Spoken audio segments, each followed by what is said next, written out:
యలమంచిలి నియోజకవర్గం అచ్యుతాపురం మండలంలోని ఐక్యంగా ఉండి అన్ని సాధించుకుందామని వెలమ సంక్షేమ సంఘం ప్రతినిధులన్నారు. అచ్యుతాపురంలో యలమంచిలి నియోజకవర్గ వెలమ సంక్షేమ సంఘ కుటుంబ సభ్యుల ఆత్మీయ కలయిక ఏర్పాటైంది. ఈ సందర్భంగా పలువురు మాట్లాడుతూ పార్టీలకు అతీతంగా అంతా వెలమ సంక్షేమానికి కృషి చేయాలన్నారు.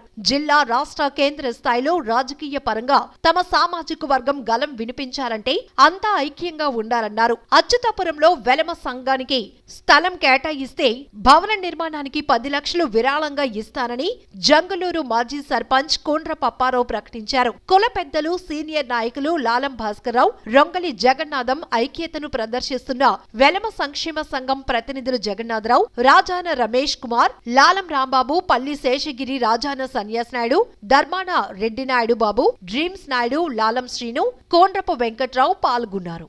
కాంగ్రెస్ పార్టీ యలమంచిలి నియోజకవర్గం నుంచి పార్టీ పరిశీలకులుగా నన్ను ఇక్కడ నియమించడం జరిగింది. నేను ఈ ప్రాంతంలోకి వచ్చేందుకు మొట్టమొదటిగా సుమారు కాపులు ఉన్నారు.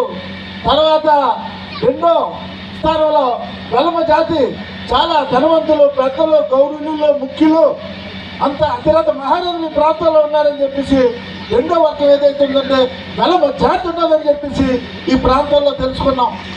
మూడుదే గవర్నలు. ఈ వెలమ జాతి వచ్చేటప్పటికి వెలమ జాతి ఈ రాష్ట్రంలోనే మంచి సౌమ్యులు, చాలా ఉన్నత భావాలు కలవారు. మనకి రావడం చాలా సంతోషం. ఒకసారి ట్రై చేశారు. ఎప్పుడు చిన్నప్పుడు చదువుకున్నప్పుడు మా మున్సిపల్ గారు, మా అయ్య సర్వేశ్వరయ్య గారు, కృష్ణారావు గారు, రామస్వామి గారు, మన పార్టీ సత్యవాణి గారు, యలమంచిలి నియోజకవర్గం ఇంకా నాయకులు అప్పారావు గారు, శేషాన్ పాద